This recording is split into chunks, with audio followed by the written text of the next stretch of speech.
लेना करा आप लोगों ने। आपको क्या क्या बेनिफिट मिले इंटरप्रिटेशन के?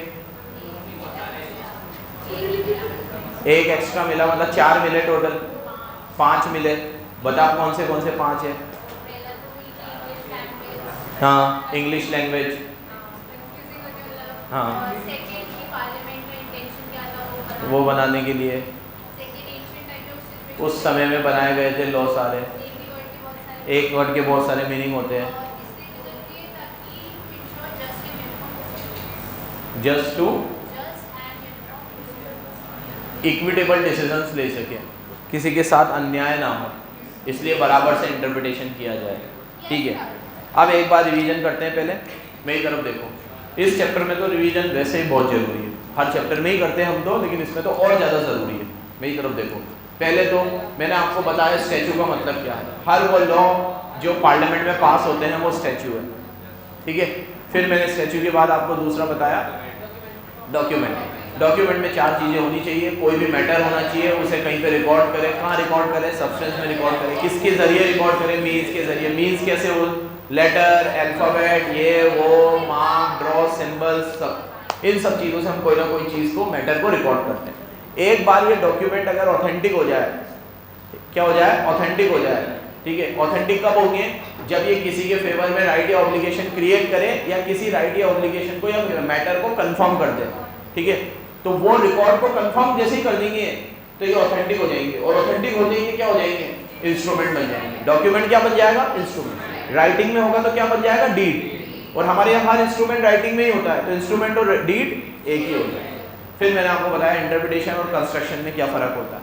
ठीक है, जब हम किसी भी बैर एक्ट की लैंग्वेज को, उसको प्लेन तरीके से रीड करते हैं और उसका मतलब निकालने की कोशिश करते हैं, तो वो है इंटरप्रिटेशन। कई बार हम उसी एक्ट के किसी और प्रोविजन को भी पढ़कर, इस प्रोविजन को भी पढ़कर, दोनों को एक साथ जोड़कर उसका मतलब निकालने की कोशिश करते हैं, तो वो कंस्ट्रक्शन। लेकिन कॉमन पार्लेंस में यूजुअली दोनों वर्ड एक ही साथ यूज में आते हैं। इसलिए जब हम पढ़ते हैं रूल्स ऑफ कंस्ट्रक्शन, तो ऑब्लिक करके इंटरप्रिटेशन भी लिखा हुआ है। तो मैं इसको रूल ऑफ लिटरल कंस्ट्रक्शन भी बोल सकता हूँ and rule of literal interpretation भी बोल सकता हूँ। हम जैसे जैसे रूल पढ़ते जा रहे हैं, हर रूल में वो इंटरप्रिटेशन कंस्ट्रक्शन दोनों ही वर्ड यूज कर रहा है। ऐसा नहीं है वो एक वर्ड यूज कर रहा हो। देखो तुमने अगर पढ़ा और रीड करा हो तो कंस्ट्रक्शन भी लिख रहा है समय समय पर और इंटरप्रिटेशन भी लिख रहा है, तो ऑलमोस्ट सेम है। ये एक मेजर फर्क याद रखना। फिर मैंने आपको बताया कि कंस्ट्रक्शन हमें क्यों करना होता है, why do we need construction. ये सब थ्योरी बेसिक चल रहा है। क्यों करना होता है कंस्ट्रक्शन? क्योंकि पार्लियामेंट के बहुत सारे लॉ जो है वो एंशिएंट टाइम में बनाए गए हैं। ठीक है, पार्लियामेंट में जब ये लॉ बनाए गए थे तो उनके इंटेंशन हमें पता नहीं है क्या है, तो उनके क्या इंटेंशन होंगे ये हम पता लगाने की कोशिश करते हैं। जैसे इसका एवरग्रीन एग्जांपल दिया मैंने आपको, झाड़ू वाला। ठीक है, कि अगर आपको ये पता करना है कि शाम के वक्त झाड़ू क्यों नहीं लगाते, तो आप ये देखो कि जब ये बात बोली गई थी तब माहौल क्या था, तब लाइट नहीं थी, तब चोरियां होती थी, तब ये बात बोली गई थी। उस बात को समझना है तो उस कॉन्टेक्स्ट में जाना जरूरी है। जब तक आप उस कॉन्टेक्स्ट में नहीं जाओगे, इसमें मैंने और भी एग्जाम्पल दिए थे आपको। कई बार होता है, जैसे मैंने एक एग्जाम्पल दिया था आपको कि हमारे मुंह से कोई चीज़ निकल जाती है। ठीक है, जैसे मैंने कहा कि यार इसने गाली दी, तो जो बोला तूने गाली दी, तो हमने सिर्फ वो पकड़ लिया कि इसने गाली दी, लेकिन इसने किस कॉन्टेक्स्ट में गाली दी, उस समय इसके साथ परिस्थितियाँ क्या थी, उस समय इसकी जगह कोई और होता तो वो भी गाली देता। ठीक है, ये सब चीज़ों को देखा जाता है, फिर जाके हम उस सिचुएशन को समझ सकते, फिर हमें समझ आएगा कि इसने गाली क्यों दी। ये सब बातें मैंने आपको लास्ट क्लास में कर दी। ठीक है, फिर मैंने आप लोगों को बताया क्यों बनाया, पार्लियामेंट के इंटेंशन जानने के लिए, इधर पार्लियामेंट के इंटेंशन जानने के लिए। ठीक है, एंशिएंट टाइम में लॉ बनते हैं, उस समय का कॉन्टेक्स्ट जानने के लिए।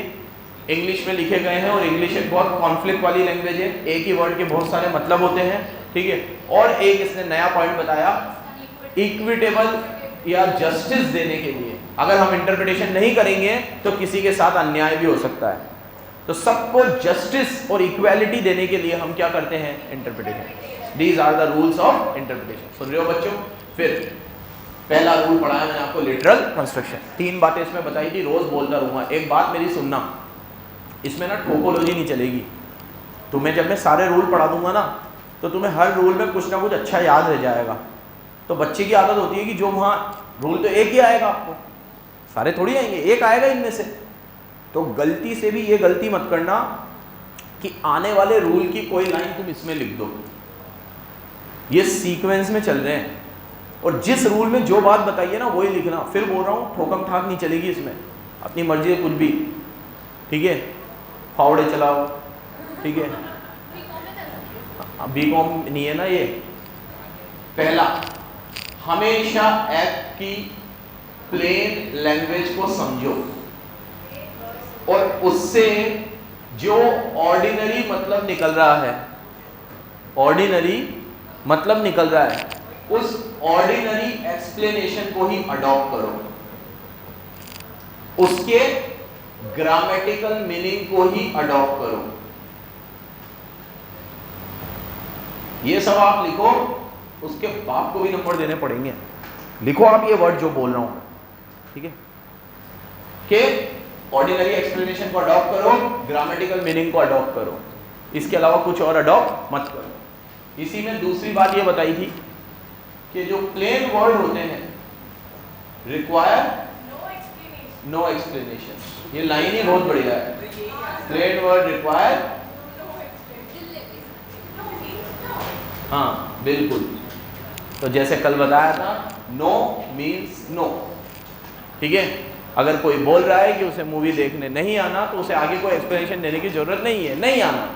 लेकिन अगर कोई आरा टेढ़ा जवाब दे रहे हैं, मम्मी होगी तो आ जाऊंगी, देख लूंगी, ये होगा वो होगा, पैसे होंगे तो आ जाऊंगी, ऑटो मिल गया तो आ जाऊंगी, ठीक है, तो इसका मतलब यहाँ पे फिर थोड़ा इंटरप्रिटेशन करना पड़ेगा कि वो आएगी कि नहीं आएगी। ठीक है, जैसे कि अभी एक एग्जांपल और ले लेते हैं अपन कि मान लो प्रतीक ने किसी लड़की को प्रपोज किया, उसने बोला नो, तो नो मीन्स नो, लेकिन उसने कुछ बोला नहीं और वो शर्मा के चली गई।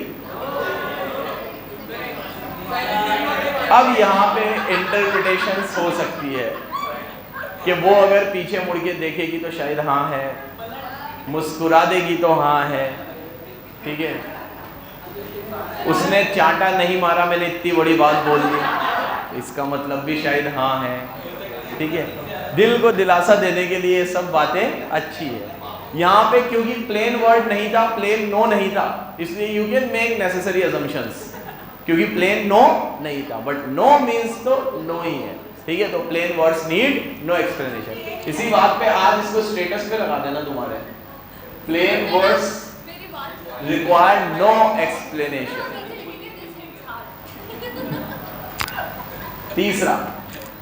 तीसरा मैंने आपको कहा था कि जब भी एक वर्ड का एक नैरो मीनिंग हो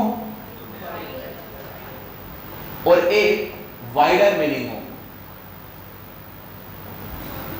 ठीक है, सुनना। तो अगर वाइडर मीनिंग से एक्ट का ऑब्जेक्ट अचीव हो रहा है तो आप वाइडर मीनिंग को अडॉप्ट करो। ऐसा बनाओ ना आप नोट्स यार, घर पे मेहनत करो थोड़ी सी, बहुत बढ़िया बनेंगे, ठीक है। पूरी लाइन वो वहां की वहीं समझ में आ जाएगी। अब इसको कैसे लिखूंगा मैं? When a word in a statute have one narrow meaning and one wider meaning, so if by adopting the narrow approach the purpose of the act defeats, and by adopting the wider approach purpose of the act achieved, then we must adopt that word in a wider sense। फिर हम उस word को कैसे adopt करें? Wider sense. एक से क्या हो रहा है? एक्ट का पर्पस डिफीट हो रहा है, और एक से क्या हो रहा है? अचीव हो रहा है। तो डिफीट वाला लूं कि अचीव वाला लूं? हम विनर है कि लूजर है? विनर है। हम कौन सा पर्पस लेंगे? जो उससे उसका एक्ट का पर्पस अचीव हो रहा हो। समझ गए? जैसे क्वारम का इसमें बेस्ट एग्जांपल दिया आपको मैंने कि क्वारम में अगर मैं क्या समझूं कि क्वारम सिर्फ आधे घंटे आए, या बीच में आए, या बाद में आए, या पहले आए, या पूरी मीटिंग में आए? पूरी मीटिंग में आए। एक्ट का पर्पस किससे अचीव हो रहा है? पूरी मीटिंग में आने से। तो हम पूरी मीटिंग में, ठीक है। ये सब बातें। फिर एक चौथी बात बताई थी मैंने आपको कि अगर कोई टेक्निकल वर्ड है तो उसे किस सेंस में लेना चाहिए? टेक्निकल सेंस में। उसमें हम लोगों को ग्रामेटिकल मीनिंग पे नहीं जाना चाहिए। किस पे नहीं जाना चाहिए? Grammatical meaning. ठीक है, फोटो ले लेना, लिख लेना, जो भी कर लेना। मुझे ये 4 चीज चाहिए, मैं गारंटी दे रहा हूं। अगर लिटरल कंस्ट्रक्शन आया और ये 4 चीजें आपने लिखी, 4 नंबर पूरे मिलेंगे। आधा नंबर भी नहीं काट सकता उसका बाप भी। ये सब बुक से उठाई गई चीजें हैं, ये सब बुक से उठाई गई है, अलग अलग जगह पे लिखी हुई है, समझ गए? ठीक है, अब मैं आज आपको अगला पढ़ाता हूं, रूल ऑफ रीजनेबल कंस्ट्रक्शन।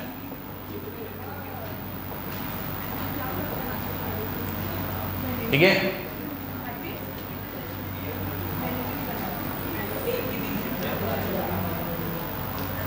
ये लिटरल में था, अब रीजनेबल कंस्ट्रक्शन देखते हैं।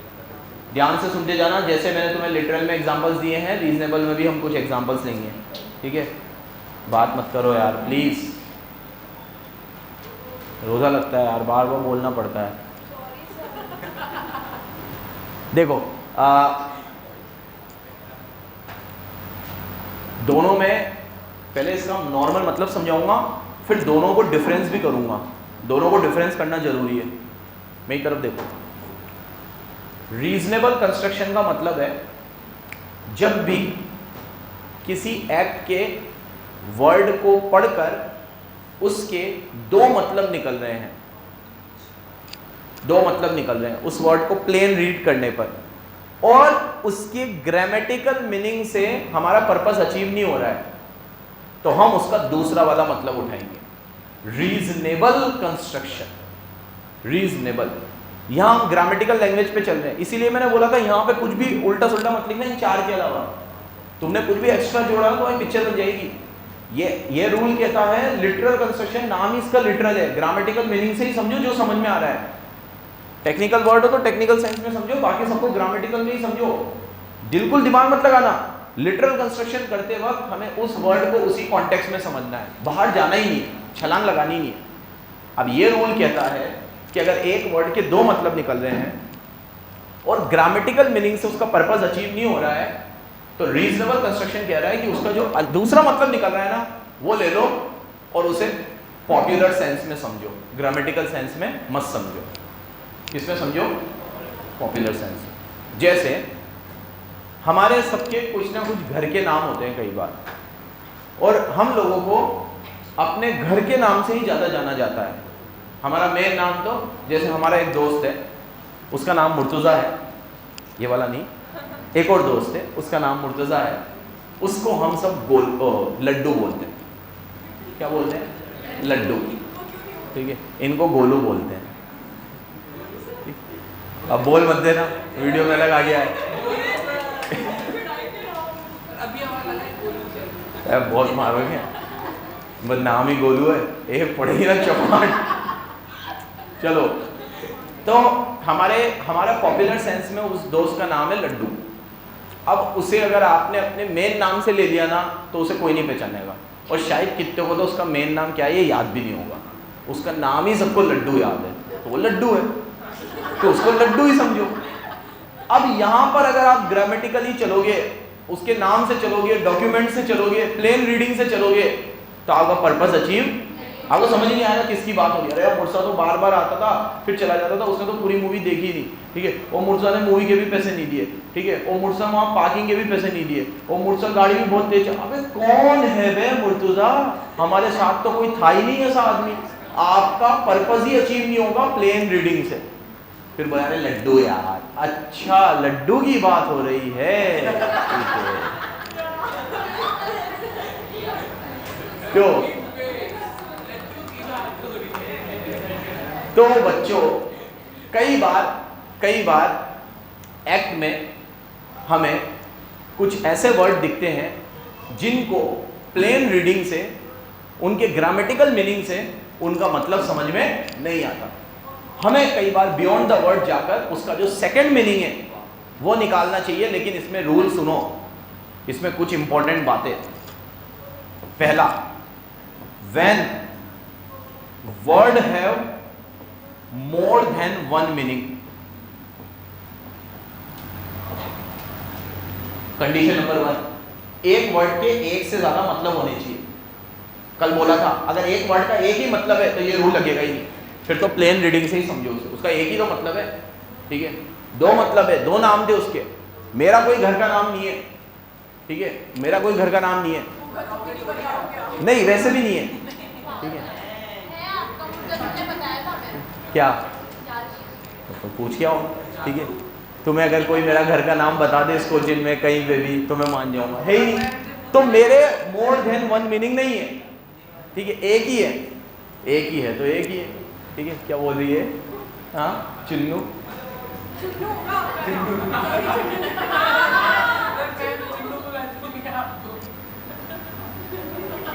मैम जो बुलाती है वो बोल दूं ना यहाँ पे।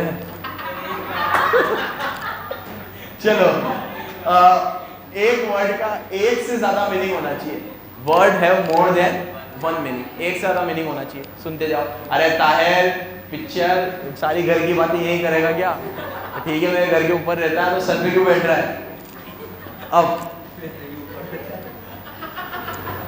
तो एक वर्ड के एक से ज्यादा मीनिंग होने चाहिए। सेकंड, प्लेन रीडिंग से आपका पर्पस सॉल्व ना हो रहा हो। तो थर्ड, एक्ट के ऑब्जेक्ट को अचीव करने के लिए आप उसका पॉपुलर सेंस में जो मीनिंग है, पॉपुलर सेंस में जो मीनिंग है उसे अडॉप्ट कर लो। एज दिस, ये हो गया रीजनेबल कंस्ट्रक्शन। तो मुर्तुजा मुर्तुजा मुर्तुजा बोलने से आपका पर्पस सॉल्व नहीं हो रहा है, आपको समझ में नहीं आ रहा किसकी बात हो रही है, तो क्या ले लो? पॉपुलर सेंस में लड्डू ले लो। लेकिन एक बात सुनो, जो दो मीनिंग है ना, जो दो मीनिंग, टू मीनिंग्स, सुन लो तो 2 रुपीज पीपल, ठीक है। तो जो दो मीनिंग है वो एक्चुअल में दो मीनिंग होने चाहिए, एक्चुअल में, ठीक है। मेनली आपकी कन्वेंस के लिए आप ये यूज नहीं कर सकते। सिर्फ कोई दो मीनिंग है ही नहीं, मेरा कोई दूसरा नाम है ही नहीं, ठीक है। अब आप शब्बीर को एस एस कर रहे हो, पूजा को पू कर रहे हो, ठीक है, तो उसका तो नाम है ही नहीं पू, घर का नाम, ठीक है। पूजा ही है पूरा नाम। कहीं सुन लिया आपने, शॉर्ट वर्ड करने के लिए जबरदस्ती नाम को तोड़ा जा रहा है। पॉपुलर सेंस में कोई दो मतलब निकल ही नहीं रहे, एक ही मतलब है, ठीक है। ये एग्जाम्पल मैं किसी पर्पस से दे रहा हूँ आपको, मुझे लंबे समय तक आपको ये चीज़ रिटेन करवानी है, ठीक है, सिर्फ हंसाने के लिए नहीं, वो भी एक पर्पस है, ठीक है। लेकिन मेरा उद्देश्य क्या है? मुझे ये चीज़ आपको लंबे समय तक याद रखवानी है, ठीक है। तो मेरा जो दूसरा मतलब है ना, वो वाकई में दूसरा नेम होना चाहिए, ठीक है। लड्डू का वाकई में दूसरा नाम है और पूरा कोटा उसे लड्डू से ही जानता है, लेकिन हाँ उसके दुकान के क्लाइंट भी लड्डू ही बोलते हैं अब तो, ठीक है, ऐसा हो गया है। तो क्यों गुस्सा आएगा? लड्डू है वो सुनता ही लड्डू से, मुर्सा को तो सुनता ही नहीं है, उसको लगता है इसको बोल रहे होंगे। तो सुनो, तो जो दो मीनिंग है वो एक्चुअल होने चाहिए, मैड ना हो, ठीक है, ठीक है। मैड समझते हो ना, एमी एरी आरी के, बस कोई मतलब था नहीं, हमने निकाल दिया, ठीक है। बस मुझे लगा आज तुझे पू बोलूं मैं, ठीक है। तो पू, ये कौन है जिसने मुझे मुड़ के नहीं देखा? तो समझ गए?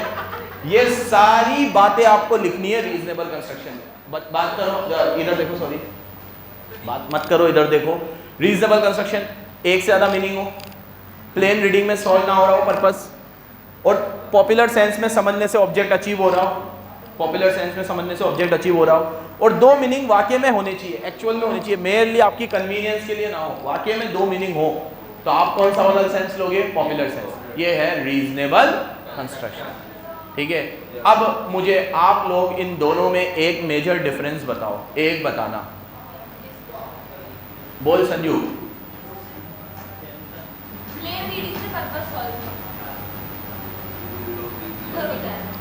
हाँ,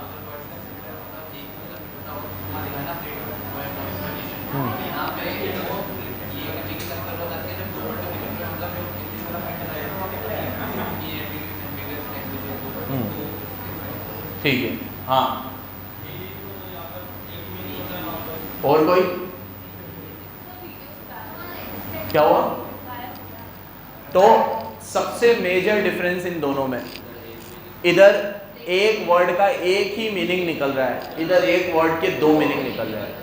जब तक एक वर्ड का एक मीनिंग निकलेगा तो plain words require no explanation, तब तक तो यही लगेगा। इसीलिए मैंने कहा था इनको हायरार्ची ऑर्डर में जमा रखा है। लिटरल कंस्ट्रक्शन वाकई में ही नंबर 1 है। पहले हमेशा कौन सा रूल लगेगा? लिटरल। लिटरल ही लगेगा। रीजनेबल लगेगा कि नहीं लगेगा डिपेंड करेंगी दो चीजें। दो चीज क्या? सुनो, एक वर्ड के दो मतलब निकल रहे हैं, ये पहली चीज। दूसरी चीज बताओ क्या है? हाँ, प्लेन रीडिंग से पर्पस सॉल्व। अगर एक वर्ड के दो मतलब भी निकल रहे हैं लेकिन आपका उस वर्ड से वो पर्पस सॉल्व हो रहा है तो आप उसका सेम मीनिंग ही लो ना, आप अदर मीनिंग मत लो। इसका भी एक बेस्ट एग्जांपल देता हूँ, सुनो इधर। ये नाम वाला एग्जांपल तो आप लिख नहीं सकते ना, ये थोड़ी लिखोगे लड्डू वड्डू। लिखने वाला एग्जांपल देता हूँ। हाँ, लिख लो लड्डू समझने के लिए, लेकिन कॉपी में लड्डू नहीं लिखोगे ना। कॉपी में लिखने वाला एग्जांपल बताता हूँ मैं तुम्हें। जैसे सपोज करो आप कोई मैन्युफैक्चरिंग लॉ पढ़ रहे हो जिस पे एक्साइज ड्यूटी लगानी है। तो एक्साइज ड्यूटी मैन्युफैक्चरिंग पे लगती है, माल बनाने पे। अब तो जीएसटी लगता है। हम जब एक्साइज पढ़ते थे तो उसमें बताता है कि भाई जो भी मैन्युफैक्चरिंग करेंगे उसके ऊपर ये लॉ लगेगा। तो मैन्युफैक्चरिंग में सबके नाम होते थे, ये और उसमें एक लिखा हुआ होता था गारमेंट्स। तो यहाँ पे जब गारमेंट्स लिखा हुआ है और मैन्युफैक्चरिंग की बात हो रही है तो यहाँ गारमेंट का कुछ भी मतलब निकल सकता है। गारमेंट्स के अंदर कॉटन वाले, ठीक है, रेडीमेड गारमेंट्स, ठीक है, सिल्क वाले, कौन सा गारमेंट? यहाँ सिर्फ गारमेंट लिखा हुआ है। तो यहाँ पे मैं गारमेंट का यही मतलब निकालूंगा कि सब तरह के गारमेंट्स की बात हो रही है। मैं अपनी कन्वीनियंस से सिर्फ मैं ये नहीं लूँगा कि ये तो कॉटन की बात हो रही होगी, मैं तो सिल्क बनाता हूँ। यहाँ तो लिखा हुआ है उन गारमेंट्स पे टैक्स लगेगा जो कॉटन बनाते हैं, मैं तो सिल्क बना रहा हूँ। ऐसा कहाँ लिखा हुआ वहाँ कॉटन? ये रीजनेबल कंस्ट्रक्शन है, मैं निकाल रहा हूँ। वहाँ तो गारमेंट लिखा हुआ है ना, अधिकतर तो सब कॉटन ही बनाते हैं, तो ये तो कॉटन पे लग रहा होगा। अपन तो क्या सिल्क बनाते हैं ना, तो सिल्क विल तो इतना चलता नहीं है, चलन में नहीं है, तो कॉटन गारमेंट्स की बात हो रही होगी। आप अपनी कन्वीनियंट के हिसाब से मतलब निकाल रहे हो, ये गलत है। वाकई में उसके दो मतलब होने चाहिए। क्या गारमेंट पढ़ के आप ऐसा सोचोगे कि सिल्क की बात हो रही है कि कॉटन की बात? तो गारमेंट सोचोगे, गारमेंट ही सोचोगे, तो गारमेंट का मतलब गारमेंट होता है। लेकिन हाँ, कोई कॉटन से रिलेटेड एक्ट होता, एक्ट ही सिर्फ कॉटन से रिलेटेड होता और वहां गारमेंट लिखा हुआ होता, तो वहां गारमेंट का मतलब आप किससे लेते? Cotton garments.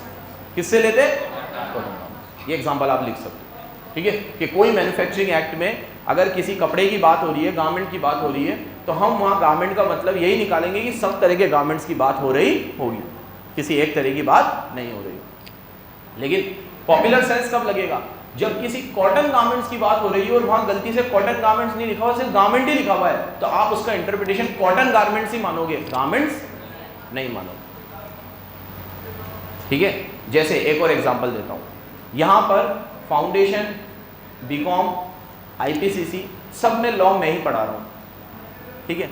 तो यहाँ अगर कोई नई स्ट्रीम स्टार्ट होती है और तुम्हें कहा जाता है कि सीए फाइनल में भी लॉ स्टार्ट कर रही है बीसीसी, तो तुम रीजनेबल कंस्ट्रक्शन यही निकालोगे कि लॉ की बात हो रही है तो शब्बीर सर ही पढ़ा रहे होंगे। क्योंकि रीजनेबल कंस्ट्रक्शन यही कहता है, क्योंकि तुमने पुराने जितने भी लॉ पढ़े हैं यहाँ पे वो मेरे से ही पढ़े हैं, बाकी सारे सब्जेक्ट कीप ऑन चेंजिंग, तो बाकी में लिटरल नहीं लगेगा। अकाउंट्स 11 में मुर्सा भी पढ़ाता, 12th में मैं भी पढ़ाता हूँ, फाउंडेशन में मुर्सा भी पढ़ाता है, फिर आईपीसी में वापस मैं पढ़ाता हूँ। इकोनॉमिक्स 11th में अब्देली भी पढ़ाता है, 12th में मैं भी पढ़ाता हूँ, तो इकोनॉमिक्स में भी बहुत अलग अलग है, ठीक है। सेम उसी तरीके से अगर कभी कॉस्टिंग की बात हो रही है तो वहाँ पे भी अब्देली सर का ही लिया जाएगा, क्योंकि वो बीकॉम सेकेंड ईयर में भी पढ़ा रहे हैं और आईपीसीसी में भी पढ़ा रहे हैं, और हम दोनों कभी भी कहीं पे भी कॉस्टिंग नहीं पढ़ा रहे। या स्टेटिस्टिक्स की बात होगी तो फर्स्ट ईयर में अब्देली ही पढ़ा रहा है, तुम्हें भी अब्देली ने पढ़ाई थी, 11th में भी स्टेटिस्टिक्स अब्देली ही पढ़ाता है, तो कभी स्टेटिस्टिक्स की बात हुई तो माना जाएगा कि यहाँ किसकी बात हो रही होगी? अब्देली सर। एकदम क्लियर है ये कंसेप्ट, ये है रीजनेबल कंस्ट्रक्शन। बहुत सारे एग्जाम्पल दिया आपको, सारे लिखना, सारे याद रखना, एग्जाम में बहुत काम आएंगे। लड्डू भी याद रखना, लॉ भी याद रखना, और गारमेंट भी याद रखना। लड्डू, लॉ, गारमेंट, 3 वर्ड लिख लो बस। इसका एक फोटो लो, मैं हटा रहा हूं इसको, फिर मैं तीसरा लॉ पढ़ाऊंगा, फिर रीड करेंगे दोनों। जल्दी फोटो लो फटाफट।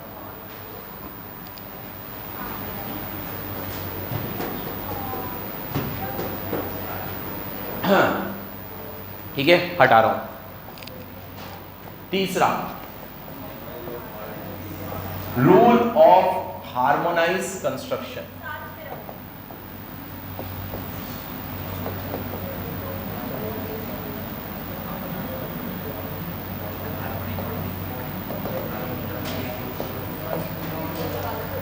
हार्मोनाइज कंस्ट्रक्शन, देखो हार्मोनाइज वर्ड आया हार्मनी से, हार्मनी नॉट डिस्कॉर्ड, यही था ना बिजनेस में, और कौन चाहता है यार? तो हार्मनी मतलब ये रूल है एक्ट के अंदर हार्मनी लाने के लिए। तो मेरा ये मानना है कि हार्मनी वहां लाई जाती है जहां कॉन्फ्लिक्ट हो। तो मतलब ये तभी लगेगा जब कोई कॉन्फ्लिक्ट होगा। हर एक में नई बात बता रहा हूं आपको। वो प्लेन वर्ड से मतलब निकल रहा है तो लिटरल, प्लेन वर्ड से मतलब नहीं निकल रहा, दो वर्ड के मतलब निकल रहे हैं और एक से अचीव नहीं हो रहा तो रीजनेबल। और अगर एक्ट में कोई तरह का कॉन्फ्लिक्ट है तो उस कॉन्फ्लिक्ट को दूर करो और हार्मनी को अचीव करो। और हार्मनी तभी लाई जाती है जब कॉन्फ्लिक्ट हो। अब मैं कह रहा हूं कि माधव मेघा और महक में सुलह करवा दे, तो माधव बोलेगा सर लड़ाई तो होने दो, ये तो दो जिस्म एक जान है, ठीक है, इनमें तो कोई लड़ाई है ही नहीं, किस चीज की हार्मनी करवानी है? तो कॉन्फ्लिक्ट ही नहीं है जब, तो हार्मनी काहेगी? तो पहले कॉन्फ्लिक्ट होगा फिर क्या होगी? हार्मनी होगी। ठीक है, अब कब कॉन्फ्लिक्ट होती है, हार्मनी कैसे लाई जाती है, ये मैं तुम्हें समझाता हूं। पहले कई बार क्या होता है, एक्ट का एक प्रोविजन कुछ बात करता है, दूसरा प्रोविजन कुछ बात करता है, एक ही एक्ट में दोनों प्रोविजन एक दूसरे को कॉन्ट्राडिक्ट कर रहे हैं, तो हम उस प्रोविजन को चूज करेंगे जिससे एक्ट का पर्पस अचीव हो रहा हो। जैसे one provision is in conflict with another provision, एक प्रोविजन दूसरे प्रोविजन के साथ किस में है? कॉन्फ्लिक्ट में। तो आप उस प्रोविजन को सिलेक्ट करो, उस प्रोविजन को सिलेक्ट करो जो एक्ट के ऑब्जेक्ट को या पर्पस को अचीव करे, जो एक्ट के पर्पस को अचीव करे। एग्जाम्पल, इनकम टैक्स में किसी एक प्रोविजन से ये पता चल रहा है कि यहां ये प्रिविलेज मिलेगी टैक्स होल्डर को, और उसी एक्ट के आगे चल के ये पता चल रहा है कि ये प्रिविलेज नहीं मिलेगी टैक्स होल्डर को, तो आप वो वाला प्रोविजन सिलेक्ट करो जिसमें प्रिविलेज नहीं मिलेगी, क्योंकि इनकम टैक्स का पर्पस टैक्स लगवाना है, टैक्स बचाना नहीं है। इनकम टैक्स का प्रियम्बल पढ़ते हैं तो प्रियम्बल में ये लिखा हुआ है कि ये एक्ट लाया गया है ताकि जिनकी इनकम हो उनसे टैक्स लिया जाए, टैक्स वसूला जाए, गवर्नमेंट के रेवेन्यू बढ़ाया जाए, गवर्नमेंट का खजाना बढ़ाया जाए। आपको प्रिविलेज देने के लिए एक्ट नहीं है। लेकिन हाँ, कहीं पर हमने आपको डिडक्शंस दिए हैं और उसके कोई दो मतलब नहीं निकल रहे, डिडक्शन मतलब डिडक्शन है, तो वो है 80C में डिडक्शन दिया है हमने, 80D में दिया है। लेकिन आपको एक ए वाला प्रोविजन पढ़ के ये समझ में आ रहा है कि यार यहाँ तो टैक्स बच सकता है, हाथों हाथ आपने बी वाला प्रोविजन पढ़ा, अब आपको लग रहा है नहीं यार ये तो कैसे बचेगा यार, यहाँ ये कह रहा है, यहाँ ये कह रहा है। तो एक्ट का अचीव पर्पस किससे पूरा हो रहा है? टैक्स देने से या ना देने से? देने से। तो आप कौन से प्रोविजन को पढ़ो? देने वाले से। अपना कन्वीनियंट चूज मत करो, नहीं तो वो टैक्स इवेजन हो जाएगा। क्या हो जाएगा? रूल समझ में आया? तो हार्मोनाइज कंस्ट्रक्शन क्या कहता है, अगर दो प्रोविजन में कॉन्फ्लिक्ट है तो आप वो वाला प्रोविजन सिलेक्ट करो जिससे एक्ट का ऑब्जेक्ट या पर्पस पूरा होता हो, जिससे आपका पर्पस पूरा होता हो वो मत सिलेक्ट करो। हम क्या करते हैं, जिससे हमारा पर्पस सिलेक्ट होता है हम वो पूरा करते हैं। इंसानी फितरत है, वो हमेशा अपनी कन्वीनियंट देखता है। हमें कन्वीनियंट क्या देखनी चाहिए कि एक्ट किस लिए आया है, क्या उसका पर्पस इससे पूरा हो रहा है? नहीं हो रहा ना, ठीक है, तो आप वो प्रोविजन को मत मानो जिससे कॉन्फ्लिक्ट पैदा हो रही है, वो प्रोविजन को मानो जिससे हार्मनी पैदा हो रही है, जिससे एक्ट का पर्पस अचीव हो रहा है। समझे? अब मेरी बात सुनो, एक्ट का पर्पस पूरा करने के लिए हम तीन चीजें लेकर हार्मनी लेकर आते हैं। एक तो हम ये वर्ड लगा देते हैं, नॉट विथ स्टैंडिंग एनीथिंग, बहुत बार पढ़ा है तुमने, अब इस बार ढंग से पढ़ोगे। आपने हमेशा नॉट विद स्टैंडिंग का मतलब पढ़ा है कि वो किसी जगह पे आ गया बस। अब नॉट विद स्टैंडिंग का अपने आप में क्या मतलब है ये समझेंगे। कई बार हम एक्ट के पर्पस को पूरा करते हैं सब्जेक्ट टू लगाकर, क्या लगाकर, और कई बार हम पूरा करते हैं विदाउट प्रीजुडाइज लगाकर, क्या लगाकर। अब मैं इंडिविजुअली पहली बार इन 3 वर्ड के मतलब समझाऊंगा आपको इतनी लॉ पढ़ाने के बाद। ये जब जब आता है तब तक हम बात करते हैं, लेकिन आज इसी पे डिस्कस करेंगे, तो लिखना थोड़ा बंद कर दो। वो एक ही चीज है इसके अंदर। अब सुनो, नॉट विथ स्टैंडिंग कभी भी लगाया जाता है किसी प्रोविजन को ओवरराइडिंग इफेक्ट देने के लिए। क्या देने के लिए? ये जब भी लगाया जा रहा है तो इसका मतलब है कि स्पेसिफिक ओवरराइड कर जाएगा किसको? जनरल को। तो हमेशा याद रखना इसका मकसद होता है ओवरराइडिंग इफेक्ट देना। क्या देना? संडे को सुबह 10 बजे मेरा टेस्ट होगा, not with standing anything said by any teacher. ये मैंने ओवरराइडिंग इफेक्ट दे दिया। अब संडे को मेरा ही टेस्ट होगा 10 बजे, नॉट विथ स्टैंडिंग कोई मेरे बाद आके कुछ भी बोले, सुन के निकाल देने का, पहले मैंने बोला है तो मेरा टेस्ट होगा, ठीक है। क्या दे दिया मैंने? Overriding effect. क्या दे दिया मैंने? नॉट विथ स्टैंडिंग एनीथिंग तुम्हारी ऐसी तैसी। अब इसके तो मैं क्या एग्जांपल दूं नॉट विथ स्टैंडिंग के? हर जगह जगह पे आते रहते हैं। लॉ में कम से कम, कंपनी लॉ में 50 बार आया होगा ये वर्ड, 50 बार तो 100% आया होगा, तो इसका कोई एग्जांपल नहीं, बार बार ही आता है ये तो। बस नॉट विथ स्टैंडिंग का मतलब क्या है? ओवरराइडिंग इफेक्ट देना। अब नॉट विथ स्टैंडिंग 4 प्रकार के होते हैं। How many types of notwithstanding are there? 4 types. पहला सुनो, एक लिखा हुआ है notwithstanding anything contain in any other section, मतलब किसी और सेक्शन में कुछ भी लिखा हुआ हो हम तो इस सेक्शन की मानेंगे। तो ये भाई याशी तू ध्यान दे ले, मैं बहुत एफर्ट लगते हैं भाई ये सब चीज़ें समझाने में, ध्यान दो तुम, बहुत मेहनत करके आता हूँ मैं तुम्हारे लिए, कसम से बता रहा हूँ। नॉट विथ स्टैंडिंग का मतलब है notwithstanding anything contain in any other section, मतलब किसी और सेक्शन में कुछ भी लिखा हुआ हो हम तो इस सेक्शन की मानेंगे। Second, not with standing anything contain in this law,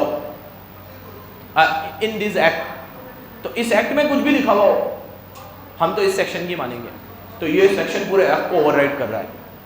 third, not with standing anything contain in another law, मतलब ये वाला सेक्शन उस लॉ को भी ओवरराइड कर रहा है, किसी और को, खुद के लॉ को तो कर ही रहा है, उस लॉ को भी कर रहा है। चौथा, not with standing anything contain in any other law, किसी भी लॉ में कुछ भी लिखा हुआ हो, मतलब ये सेक्शन पूरी के पूरी लॉ को ही ओवरराइड कर रहा है, यूनिवर्सल, पूरी लॉ को, इंडिया में जितने भी लॉ बने ये सेक्शन सबको ओवरराइड कर रहा है, समझ रहे हो? तो इतने खतरनाक ओवरराइडिंग इफेक्ट्स होते हैं, बोलो मेरे साथ, 4 होते हैं। पहला, not with standing anything contain in any other section, किसी सेक्शन में कुछ भी लिखा हुआ हो हम तो इस सेक्शन को मानेंगे। Not with standing anything contain in this act, act में कुछ भी लिखा हुआ हो, इस एक्ट में, जिस एक्ट की बात हो रही है हम तो इस सेक्शन की मानेंगे। तीसरा, not with standing anything contain in another law, किसी और लॉ में कुछ भी लिखा हुआ हो हम तो इस एक्ट की मानेंगे। Not with standing anything contain in any other law, another और एनी अदर में मतलब समझते हो ना, अनदर स्पेसिफिक है, एनी अदर जनरल है, किसी भी लॉ में कुछ भी लिखा हुआ हो। तो नॉट विथ स्टैंडिंग कितने प्रकार के होते हैं? 4 टाइप्स, 4 तरह के होते हैं। अब सब्जेक्ट टू, ये किस लिए होता है? ओवरराइडिंग इफेक्ट देने के लिए। सब्जेक्ट टू होता है एक प्रोविजन को दूसरे प्रोविजन पे प्रायोरिटी देने के लिए। इसमें ओवरराइडिंग इफेक्ट नहीं होता, प्रायोरिटी होती है, एक प्रोविजन को दूसरे प्रोविजन पे प्रायोरिटी देने के लिए। जैसे every person is required, every company is required to file annual return subject to one person company, या subject to what has been written in section 8। तो मतलब सबको एनुअल रिटर्न फाइल करना है, लेकिन सेक्शन 8 कंपनी को नहीं करना अगर उनके सेक्शन में नहीं लिखा हुआ तो सब्जेक्ट टू। तो मतलब एनुअल रिटर्न सबको फाइल करना है, लेकिन सब्जेक्ट टू लग गया ना तब सेक्शन 8 भी पढ़ना पड़ेगा। तो सेक्शन 8 का ओवरराइडिंग इफेक्ट है one annual return, annual return पे। सब्जेक्ट टू का ओवरराइडिंग इफेक्ट सिर्फ किस पे है? सेक्शन 8 कंपनी पे। तो एक सेक्शन को दूसरे सेक्शन पे हावी करने के लिए, प्रायोरिटी लाने के लिए क्या लगाया जाता है? Subject to. अब एक बात बताओ, सब्जेक्ट टू लगाने के बाद कौन सा वाला सेक्शन भारी होगा, फॉर्मर के लेटर?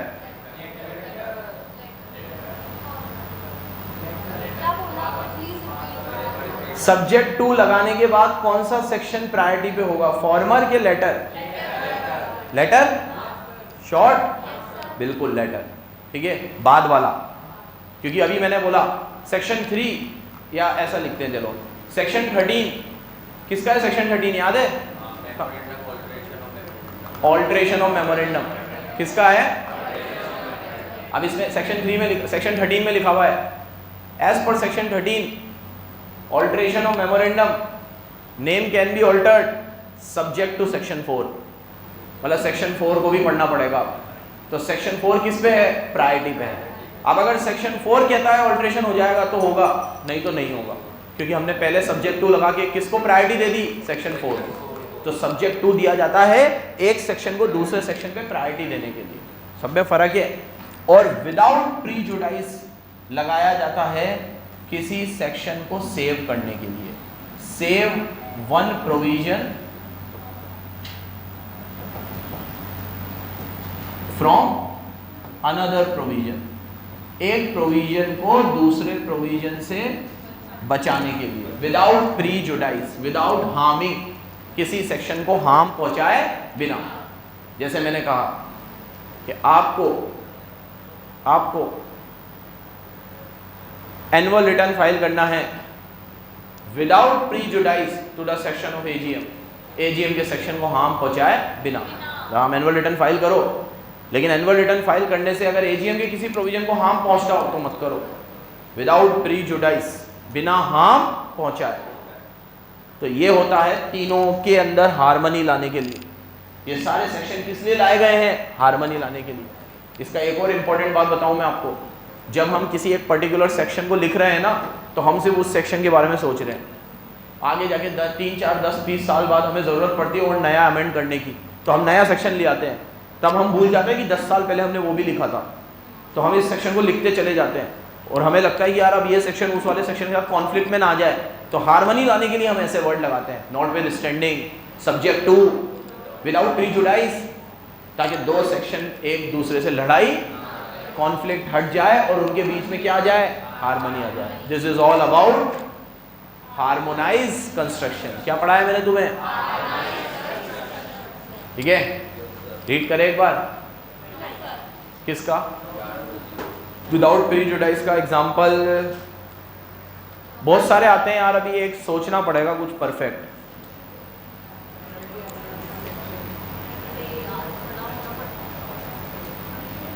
सुनो, नॉट विद स्टैंडिंग और विदाउट प्रीजुडाइस दोनों एक दूसरे के कॉन्ट्राडिक्ट है। जैसे मैंने कहा कि संडे को 10 बजे मेरा टेस्ट होगा, not with standing anything said by any other teacher, किसी भी टीचर ने कुछ भी कहा हो, संडे को तो मेरा ही टेस्ट होगा, तो 10 बजे तो मेरा ही होगा। अब जिसको भी जो रखना होगा वो 11 बजे रखेगा या 9 बजे रखेगा, 10 बजे तो मेरा ही होगा, क्योंकि मैंने क्या दे दिया? Overriding effect. मैंने क्या जोड़ दिया आगे? Not with standing. अब 10 बजे संडे को मेरा टेस्ट होगा विदाउट प्रीजुडाइस या without harming any other teacher subject, भी दूसरे के टीचर को हार्म पहुंचाए बिना। तो अगर किसी और ने मेरे पहले 10 का टाइम रखा है तो उनकी पहले 10 बजे लगेगी, मेरी 11 लग जाएगी या मेरी 9 लग जाएगी। उनको हार्म नहीं पहुंचाना विदाउट प्रीजुडाइस। ठीक है, तो दोनों एक दूसरे के विपरीत है। नॉट विद स्टैंडिंग लगाते ही तो ओवरराइडिंग इफेक्ट मिल जाएगा, विदाउट प्रीजुडाइस मिलते ही वो सेक्शन सेव हो जाएगा। एक सेक्शन के प्रोविजन को दूसरे से सेव करने के लिए विदाउट प्रीजुडाइस लगाया जाता है। एक सेक्शन के प्रोविजन को दूसरे सेक्शन से सेव करने के लिए क्या लगाया जाता है? विदाउट प्रीजुडाइस। हाँ, वो यही, वो उसका भी यही मतलब होता है, सेव एज अदरवाइज। विदाउट प्रीजुडाइस को ए भी बोलते हैं, सेव एज अदरवाइज, जो अभी इसने पूछा था। ठीक है, तो सेव एज अदरवाइज भी लगा सकते हो, विदाउट प्रीजुडाइज भी लगा सकते हो। ये दोनों वर्ड का मतलब क्या है, एक प्रोविजन को दूसरे प्रोविजन से क्या किया जा रहा है, सेव किया जा रहा है। अगर, लेकिन देखो सेव कब करते हैं, जब दो में कॉन्फ्लिक्ट हो, फिर हार्मनी आ गई ना। हार्मनी तभी आएगी जब पहले क्या होगा, एक प्रोविजन दूसरे प्रोविजन से मेल खाता होगा, दोनों का मतलब सेम निकल रहा होगा, तो हार्मनी आएगी। जब तक कोई कॉन्फ्लिक्ट ही नहीं है, दो जिसमें एक जान है, तो हार्मनी की कोई जरूरत नहीं है, वैसे ही एक जान है। ठीक है, क्या हो, दुश्मन हो, चुड़ैल हो, समझ गए? हाँ,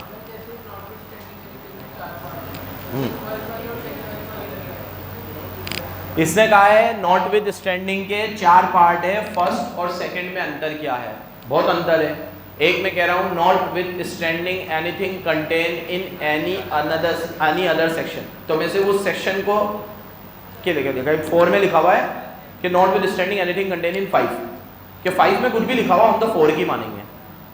और दूसरे में मैंने बोला not with standing anything contain in law, in this act, तो पूरे एक्ट में 4 में 5 में 6 में 8 में 9 में 10 में 12 में 420 में 430 में 911 में किसी भी सेक्शन में कुछ भी लिखा हुआ हो हम तो इस सेक्शन की मानेंगे, तो वो उस पूरे एक्ट को ओवरराइड कर रहा है। और तीसरे में मैंने बोला किसी और एक्ट में भी कुछ भी लिखा हुआ हो, और चौथे में मैंने बोला पूरी दुनिया के एक्ट में कुछ भी लिखा हुआ हो हम तो इसकी मानेंगे। अब मेरी बात सुनो, 4 प्रकार के नॉट विद स्टैंडिंग का इसने बहुत शानदार डब्बा बना रखा है, देखो दिख गया तुम्हें, टिक कर लो डब्बा, मैंने चारों बता दिया आपको। एग्जाम्पल आप याद रखो तो रखना, नहीं तो नीचे रखोगे तो चलेगा। देखो notwithstanding anything contain in another section, notwithstanding anything contain in statute, notwithstanding anything contain in specific section subsection of all provision of another statute की बात हो रही है, और notwithstanding anything contain in any other law, हमारी एस्टेस any other law, any other 3 और 4 में अनदर और अदर है, पढ़ लो अनदर अदर, एक में अनदर है और एक में अदर है। अनदर मतलब किसी एक एक्ट की बात हो रही है, अदर मतलब प्लूरल है, सबकी बात हो रही है, यहाँ सिंगुलर है, किसी एक एक्ट की बात हो रही है, ठीक है ना।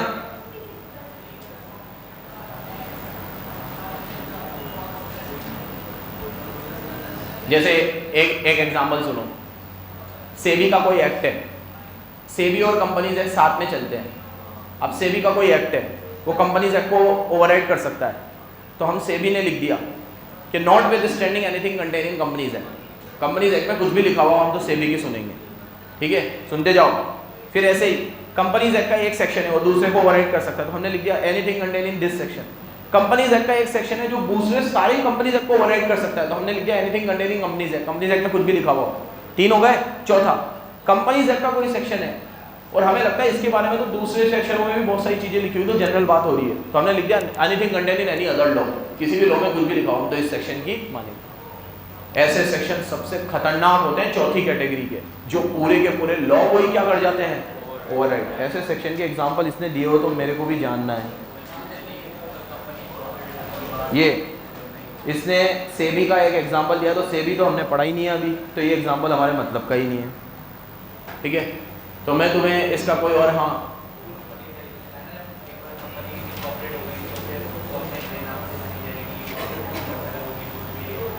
Anything contain in any other law लिखा है, सोचना, anything contain in companies act लिखा हुआ होगा या anything contains in any another law लिखा हुआ होगा। अदर लॉ तो बहुत बड़ी बात हो गई, anything contain in any other law मतलब पूरे जितने भी लॉ है ना इंडिया के, सबको वो क्या कर जाएगा, ओवरराइड कर जाएगा, ठीक है। हाँ बेटा, हाँ वहाँ होता होगा वोटिंग में, क्योंकि वोटिंग के अंदर वोटिंग डालना आपका अधिकार है ना, मैंने बताया था, ये अधिकार आपसे कोई नहीं छीन सकता। तो अगर एक बार इलेक्शन कमीशन ने आपको वोटर आईडी इशू कर दिया, तो not with standing anything contain in any other law, किसी भी लॉ में कुछ भी लिखा हुआ हो, आपके वोट डालने का अधिकार कोई भी। इसीलिए मैंने तुम्हें कहा था जेल में से भी वोट डलते हैं, तो जेल में तो वो रेप, डकैती, चोरी, मर्डर, ऐसे घिन्न अपराधों में गया है वो, फिर भी वो वोट तो वहाँ से भी डालेगा। रेपिस्ट और मर्डरर इतना हीनियस क्राइम करने के बाद भी वोट डाल सकता है, क्योंकि यह अधिकार उसको इधर दिया है। और इधर क्या लिखा हुआ है, not with standing anything any other law, किसी भी लॉ में कुछ भी लिखा हुआ। समझ गए भाई? अब मेरी बात सुनो, एक होमवर्क दे रहा हूँ, इनको रीड करना। नॉट विद स्टैंडिंग तो मैंने पढ़ा दिया तुम्हें, सब्जेक्ट टू हार्मोनाइज बता दिया मैंने तुम्हें, और रीजनेबल में मैंने तुम्हें जो भी पिछली स्लाइड में लिखा था वो सब दिख जाएगा। ठीक है, स्लाइड के फोटो है तुम्हारे पास, रीड जरूर करना। आशिया टिक करना इसके अंदर, पिक्चर बन जाएगी एग्जाम में। मुझे सारी चीज चाहिए टिक करी भी, मैं चेक करूंगा एक एक की बुक में, और वैसे भी वही चीज होगी जो तुम्हें बताइए 100% पूरी के पूरी हो, बस टिक कर लेना, एग्जाम्पल लिख लेना। चलो कल हम लोग बेनिफिशियल और हेडन्स रूल पढ़ेंगे।